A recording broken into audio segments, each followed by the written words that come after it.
Welcome to Fork of Fiction. I'm Justin Forkner, and this is the channel where I talk about D&D and not food.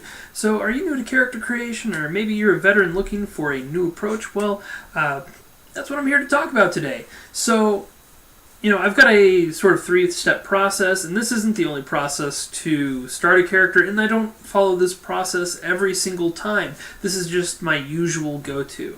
So, I've created a lot of characters that I really love. Some of my favorite characters of all time have been developed using this method.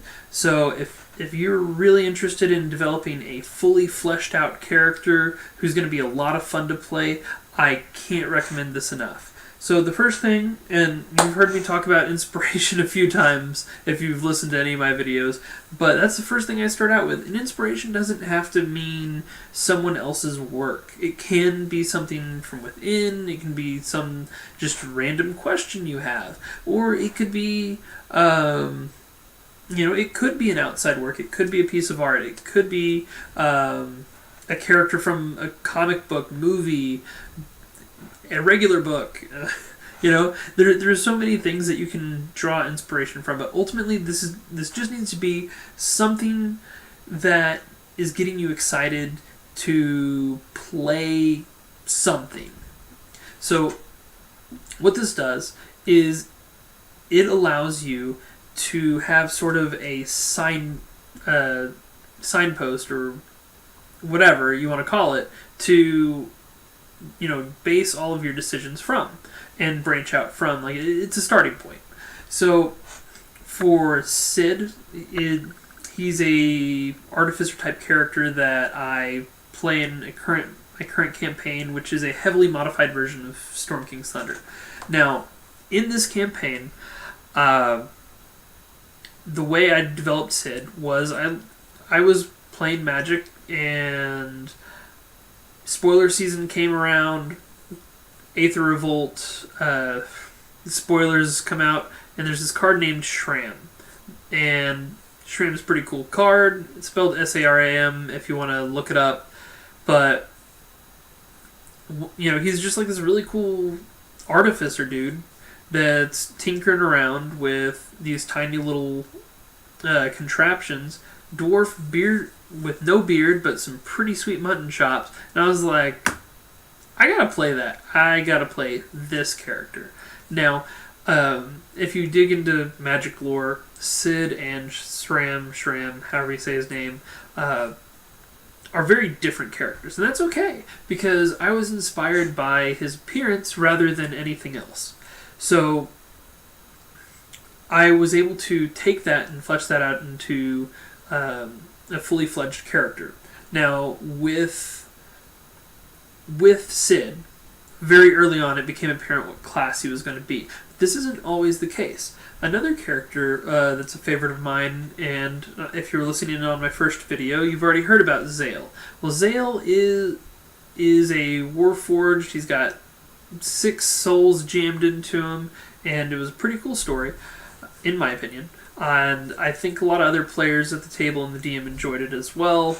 But anyways, the way my inspiration for Zale was, I was kind of reading about Warforged and learning about their lore just because I was bored one day. So why not go onto the Eberron wiki or whatever? So I'm reading about it, and oh hey, Warforged actually have souls? Well, that's interesting. So how do they do it? And just reading various theories or in various explanations and stuff. And then I decided, what if an incredibly talented artificer that was a little unhinged decided to do a little bit of experimenting in the Warforged development process. So what his creator did was he gathered the divine essence instilled within the souls of various now deceased individuals that served 6 different gods, and jammed them into Zale's body. And when he was creating him in the Warforged forges. Anyways, so when he did that, I was like, okay, well, what would that look like? And but ultimately, my inspiration was the Warforged creation process and what would it look like, if someone started experimenting with the way it works. So, after we have our inspiration, whether it's a question, a statement, a theory, art, something unique that you've come up with yourself, or whether it's something, like art, a character from another, another piece of fiction, or a historical character. But our goal isn't to copy and paste whatever that inspiration it is. This is a starting point, so we're going to branch out. And no matter what, whether you started with something completely original or if you're borrowing inspiration from something else, well, you're going to end up with something original, or you should. Anyways, so after you've got your inspiration and we're ready to move on to the backstory, what we're going to do is we're going to look at, the start of their life. And I think that Xanathar's Guide to Everything kind of did this really well. I don't usually use the random tables. Sometimes they're helpful. But I've always started out with, asking, like, okay, where are we when we start? So with that picture, I pick a starting point of where are they in their life? Are they part of an organization? Are they on their own? Are they criminals? Are they heroes? Not heroes, but we're first level, or maybe it's a high level campaign and you actually are a hero because you're starting at 10th or 15th level. Anyways, no matter what it is, we're looking at where that starting point, and then we're going to work.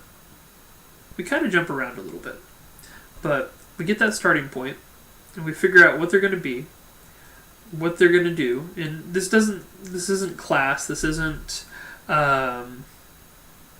any hard mechanics yet.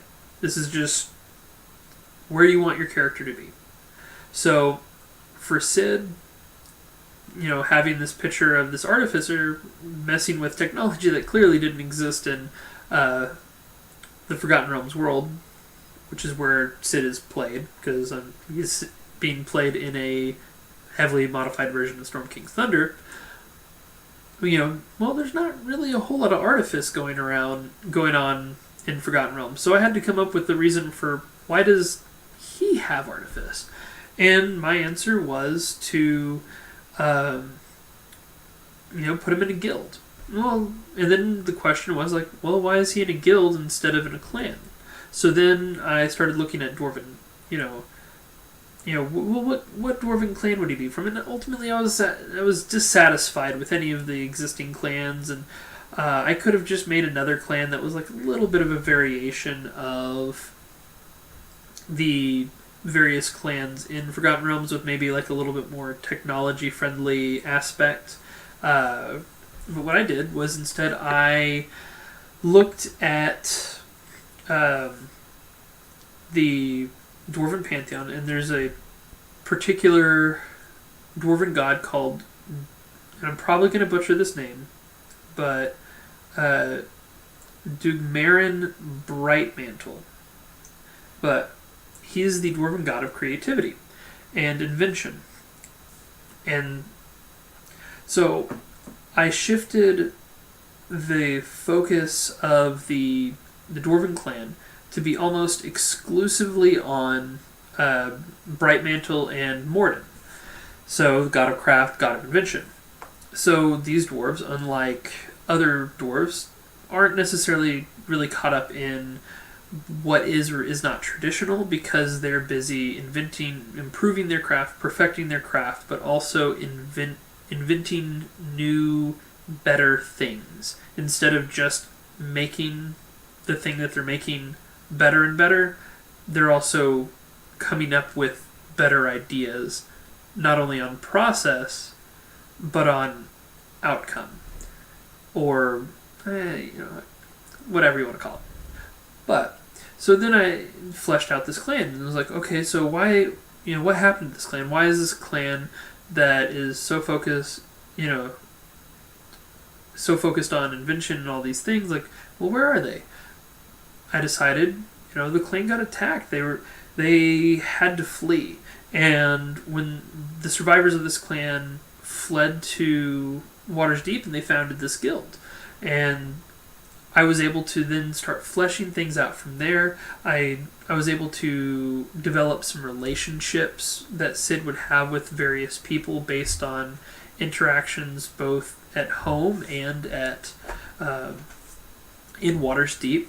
And then his motivation for adventuring was the fact that his family got attacked. His father actually helped the dwarves of this clan escape, and they lost a very, very ancient and valuable artifact in the process. So Sid's life goal is to recover this item, and everything he does is drawn towards either one, furthering his and strengthening his clan because that's his family, and then the second thing is recovering this hammer because in his mind this is huge.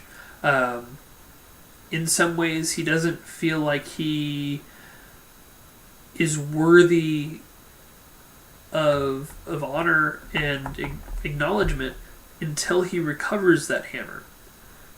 And from there, I was able to start drawing out more story and more motivation for why this character is going out and adventuring into the world. And then when he encounters different types of people, that that backstory draws into who he is and how he plays out.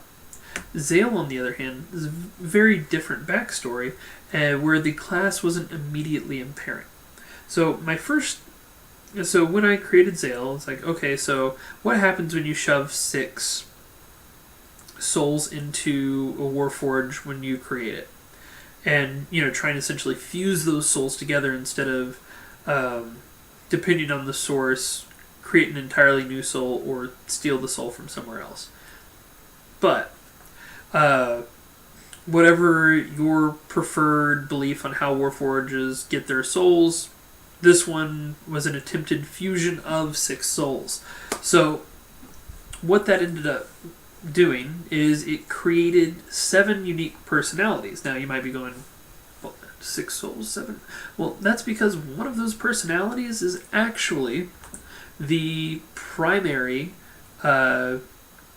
personality, which is essentially a combination of all of the souls together, but very childlike. Because I don't know why I decided that the primary personality was going to be very childlike, because usually Warforged come out as an adult, but I think I went with the childlike personality because, 1, it's an imperfect process, and 2, his creator's a little bit unhinged, so, he was kind of making himself a kid at the same time as he was making himself a weapon. As weird as that sounds, but each personality was based on the god of the servant that the soul was collected from. So there was a fragment of a cleric of Cord, a invoker of Ion. It's been so long. I've got it written down somewhere, but they were all very different gods, and they all acted very differently, and it was pretty fun to get to role play, this child and then 6 very iconic godlike figures. Obviously not with the same power level. So his backstory, though, is ultimately that he's been locked in a forge library.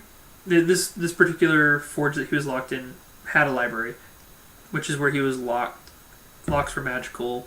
He was well trapped. He wasn't getting out. But he had been sitting around for years just reading books, because he had nothing else to do, like read books and try things out. And kind of like the Spider-Man Homecoming scene where he's locked in the warehouse and he's just like sitting there for hours on end until he can finally get out. Well, anyways, like when the party finds him, that's all he's done. He doesn't know anybody. There's one person that knows about him, and he wasn't dead. But when the party found him, they find this giant mechanical monstrosity that is just super excited to see people. And, he's kind of too big for them to tell no. But, about him joining them. So, that was a very interesting thing, playing a child that was essentially locked away, and then, also playing these 6 gods, as I said before. Anyways, so, but in his backstory, like, it got tied into the main campaign, and this is a homebrew campaign, by the way, for Zale. But his creator had been captured by the primary villain of the campaign and forced to do a similar process of what he had done where he was creating Zale, but instead of putting divine souls in, he was taking demons and devils and putting them in Warforged, creating the Demon Forged. So as we go through the campaign, we start encountering these demon-infused Zales, and it was incredibly fun to see that pay off. And then when my character was finally able to meet his creator and be able to talk that out, it was like a really meaningful and exciting thing. And that's just something that's so cool when you take the time to think those relationships out and think through these questions on how to draw lines from here's what I want to play, but how did I get there? But now you've got this story, you've got this concept of a character, and now you need to put it on a character sheet because we are playing a game, and games do require some rules. So for Sid, as I said, it was pretty obvious early on that he was going to be an artificer, and it ultimately ended up being a homebrew class called the Craftsman, developed by Mage Hand Press, or Middle Finger of Vecna, as they're sometimes called. But what it is essentially just a better artificer. It's very different than the artificer, but thematically similar. Anyways, so with that, there wasn't a whole lot of question. With the backstory, once again, there was a few different choices that I could have drawn from, but ultimately it was pretty obvious that he was a clan crafter. That was what he did. That was his passion. So mechanically, he was very simple. Some standout things that he had, though, was the fact that he really, really had a problem with the giants. And because of that, he invested in specific knowledge skills to represent him studying their history and their faith and their everything, to make sure that he knew his enemy inside and out. So every time that he created a weapon, every time that he had an idea, he had a vast knowledge pool to dive into to fight this kind of character. Additionally, he sometimes served as the role of a diplomat for the artificers, despite being... he didn't have a bad charisma score. It is above average, but it's a 12. And it's, so that's, not exactly ideal for a diplomat, especially starting at level 3, where your proficiency bonus is pretty low. But what he did was he would research, whoever he was going to be negotiating with, and he would identify what it is that they were looking for, what it is they wanted, and approach any negotiation table with a plan on how to deal with, making them happy and getting what he wanted or what his guild wanted. And oftentimes he might not have been the one speaking, sometimes he was, but he essentially briefed and prepared the speaker, if he wasn't the one speaking, with what it is they were after. So, I took skills based on, persuasion to represent the fact that, while he isn't charismatic, he is persuasive through research and whatnot, often getting advantage on checks because of what he brought to the table. History, because he wanted to know the ancient history of the giants, their kingdom before they fell, all those things. And he had Arcana because, well, he's an artificer. He knows magic, and he kind of needs to understand that. And then he had kind of blanking on skills right now that he had. I know he got some skills from the Clan Crafter, but anyways, so he was a pretty straightforward character, but he still had a couple of unique things that were 100% chosen to represent a unique trait about him, rather than just what is mechanically best. And those unique traits, those unique things, wouldn't have come out without having that backstory first. So now moving on to Zale. The initial obvious answer for what he should play, what he should be, was, well, he's got a bunch of divine souls in him. Why isn't he simply a cleric or an invoker or paladin, avenger, etc.? And just ultimately none of them quite felt right for the giant warforged that had been trapped in a library for years. And he was created by a wizard. So my first attempt at branching out from the divine was a wizard, which also didn't seem right because in his story he was intentionally created to be very large and had been infused with a number of warrior god, not all of them. There was certainly some scholarly and some peaceful gods as well, but Cord and the elfin god like Corellian, I'm sure I'm butchering his name, but both of them had been in him, and both of them are very much warriors. So it didn't quite feel right to put him as a wizard, because he, him being built large and being having a warrior spirit, at least a little bit of a warrior spirit, and a scholarly spirit. So I wanted him to have some sort of non-martial power. I should clarify also that Zale was a 4th edition character, so which is why I'm saying things like Avenger and Invoker, which you might not recognize.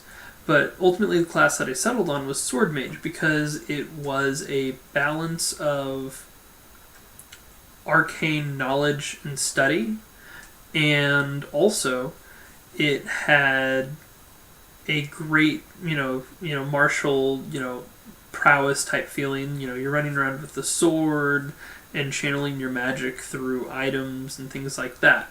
So, which also made sense because, his creators, being an artificer, would understand how to channel magic through items.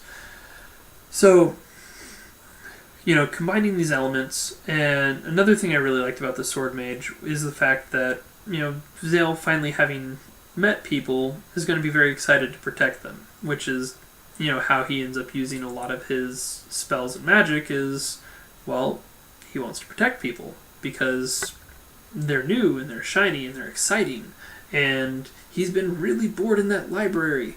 So as he, was fleshed out, and I chose that class because it felt right for who he was, it allowed me to, once again make a very interesting character.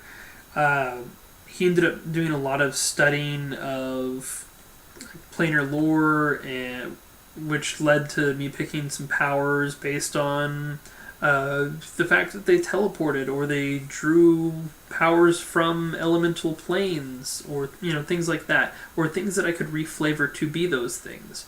And then on top of that, he had a unique mechanic for channeling the various personalities of his own, where it was one of his, I don't remember which level, but at one of his utility powers, which was a thing in 4th edition, which this is not a 4th edition channel, I'm just explaining a character that happened to be played in 4th edition. But one of his utility powers, which is a power that is a non-damaging, non-healing ability generally, that provides either like some sort of movement, minor protection, social benefit, etc. But those switched out based on, which personality was out. And also I developed a mechanic to represent him switching through the different personalities, because I had no control over that, because that was what made it fun, was the chaos of never knowing who was going to show up. And when he woke up, maybe he was still good old Zale, but sometimes it's like, oh hey, he's angry Zale now, where he's channeling Cord, and like he's ready for a fight, and he's just excited to take on the day. And or maybe he's the stuck-up scholar Zale, where he's Ion is kind of Ion IOUN has taken over and is exhibiting his traits. So it made it interesting, because oftentimes the personality that was in charge ultimately was not who needed to be in charge at the time for the situation at hand. Because Cord was great in a fight, but he could be problematic at times when people were trying to roleplay. Or, like, I was never disruptive in roleplay, but social negotiations. You don't want the angry, ready-to-fight warrior showing up. But it created a whole lot of fun. Like I said, the party really enjoyed it, the DM enjoyed it, I really enjoyed it, and he really stood out. He's one of the characters that I will never forget, and if I ever get a DM that's patient enough and it's setting appropriate, I will definitely be bringing him back. So that's kind of how I do that. This video was put together in quite a bit of a rush, because, like I said, I lost all my recording from Monday, so I apologize for, it maybe feeling a little But, anyways, I do have 2 character stories, because I did promise that I would have 2 character stories. One of them is me playing as a character, and one of them is me as a DM dealing with probably the most ridiculous character of all time. Yeah, more ridiculous than Zale. So, going back to Sid, we're going to... there was a moment where we were in a mine where we had just dealt with some orcs and some goblins. Well, in this mine, there was this weird red crystal, and we noticed it kind of started growing every time something died within fairly large proximity of the crystals. And these crystals, when we started getting close to them, started whispering in our minds and making us go a little crazy. Now, fortunately, during the fight, all of us managed to pass our saves, and it actually had no true mechanical effect on us. However, after the fight, when we were starting to clean up, our paladin, in his infinite wisdom, decided to approach the crystal despite our warnings and investigate it. Now, of course, because he ignored the rest of the party and approached the scary red energy infused crystals by himself, he failed his save. And he immediately turns around and attacks the party. And he came pretty close to knocking out our cleric right then and there. But the crazy thing is, this giant golem forms from these red crystals that have been growing after he gets his mind taken over, and starts resurrecting the goblins and orcs that are laying dead, but covered in the same type of crystal that he's in. So, us being in a mine, a dwarven mine specifically, I have the idea that, well, my character knows quite a bit about a layout of a mine. He's a dwarf, and in fact, this was a mine that his guild contracted with. And so I roll a check, I think it was just an intelligence check, to see if my character would have a pretty good idea of where dynamite might be held in the in the mine to clear out tunnels and things like that. So I pass the check and I immediately take off, and I'm gone for 3 rounds as the party's dealing with this stuff. All hell's breaking loose, and the party's just wondering, what the hell am I doing? Well, I then show back up with just a ton of dynamite, and because I have winged boots, uncommon item, gives you 4 hours of flight speed, but I start just flying over this golem and chunking dynamite in it. We're not gonna be in range. So one of the things that this helped with is my character at the time had no AoE abilities. And the other thing is that there was a lot of enemies, and I don't know what it would have been more optimal if I should have just been attacking instead of going off to search for dynamite. But what I do know is that it felt very rewarding when I was able to save the party by just constantly blowing up just all of these ads that were coming, and just keep dropping dynamite on the big scary guy. And anyways, so I drop the final batch of dynamite, and the golem explodes, and the party's alive barely, and it was just a really awesome experience. And why it's awesome isn't it was this particularly strong character moment, or I felt pretty epic getting the last kill with dynamite on the third, I think it was the third batch of dynamite I threw. But anyways, what felt super great about it and super satisfying it was I was allowed to approach combat in a unique and creative way, and was rewarded for it. And that's something that a lot of DMs want to do, but players are scared to ask sometimes.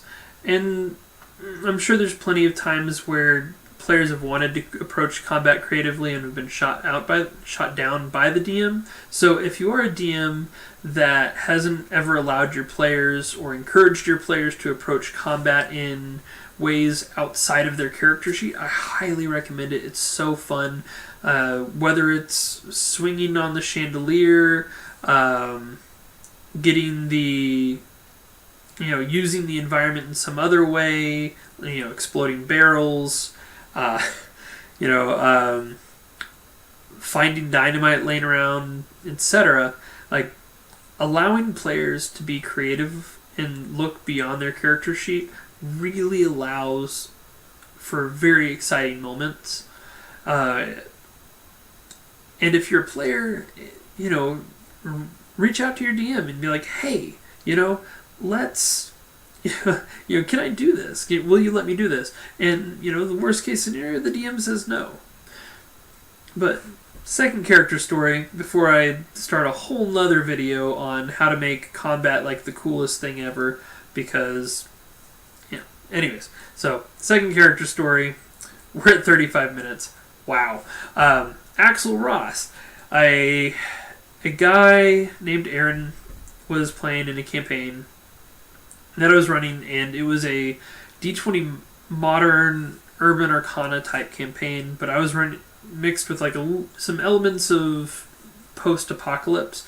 So what had happened was essentially there were two parallel worlds, and things were coming over from the world, the D&D world, the fantasy world, but they were being like corrupted with all sorts of weird magics that were connecting the two planes or the two realities. And also people would randomly disappear when they were in these mist areas. It wasn't guaranteed to happen, but just sometimes people disappeared when they were in these mists that had kind of enveloped the world, and people kind of had to move to higher elevation areas to avoid this, permanent magical fog where, crazy fantasy monsters were showing up. Well, the party was in Denver, and they were hired by a company in Denver to investigate these mists. They thought that they had found a way to push the mist back. They were wrong, but that's what they thought. Well, while they were going and investigating the mists, a dragon was revealed. Now, they're level 3. They have no way to deal with this dragon. So they retreat, and they work with this company to essentially get some resources to fight it. So they actually get some mercenaries. They get a jeep with like a crazy machine gun on the back of it, and then they also got a helicopter and some jets that were kind of like supporting, doing some damage every couple of rounds as they passed by, which it was kind of cinematic, but it was also very reliant on the party approaching things tactically because they were in charge of their resources. And so the two people in the Jeep, one person on the gun, one person driving, they're getting kind of, they were distracting the dragon. The dragon's causing all these crazy energy, lightning storms to appear all over the place that they're having to like dodge and weave through, roll some skill checks and all that to, not get exploded. While Axel Ross was in a helicopter that kind of ambushed the dragon, and he waited a couple rounds, or after like a couple carpet bombings, and he decided in the middle of the second carpet bombing from these jets that he was going to jump out in a squirrel suit and to try and plant some C4 on this dragon's wings to bring it down. I said okay. I told him to roll a acrobatics check, and in my head I'm like, he dies if he doesn't roll. If he doesn't roll a 20, he's dead. Right then and there, like he's getting a missile to the face. He rolls a 20. I then go, okay, roll a dex save. Actually, this was in reverse. It was dex save, and then actually acrobatics didn't exist, and I guess it was tumble that I made him do. Whatever the dexterity skill was back then, but once again, I'm just like, if he doesn't roll a 20 on this thing, he's dead. There's just no way. Like there's missiles. He's flying onto a dragon. He's trying to plant C4 and then jump off this dragon before it explodes. And once again, 20. So he manages to. He takes some damage, but he manages to slip in, get onto this dragon, get out, gets caught a little bit in his explosion. He didn't have evasion, so he took half damage. But it was just like one of these instances where the focus on this isn't that the combat was being approached very differently than what was necessarily the stats on these characters, but what was cool about this was, one, it was an epic moment. Aaron still talks about this moment because it was so exciting for him, where even though it was ridiculous and stupid, I went with it. And once again, I wasn't going to be afraid to kill his character for it, but, he rolled, luck was on his side, fate, whatever you want to call it, and I wasn't going to take that moment away from him. I didn't say, you can't jump out. I didn't say, if you jump out, you die. I said, okay, roll your check. And, I wasn't mad about it. I was like, there was a part of me that was just like, I can't believe he's not dead. And there's a part of me, like, even that was just like, oh my god, I made it. And it was so fun. Like, everyone, once again, like, being, whether you're a DM or a player, everything should be telling a story. And everything should be, obviously everything can't be memorable, but you should be trying to create memorable, fun experiences as both a player and a DM for the other players and for yourself. So I encourage you to take inspiration from these stories and build upon them and maybe try something new. So anyways, this was Fork or Fiction. This video is incredibly long, and I hope y'all have a good night. And I'll talk to y'all later. See you next week.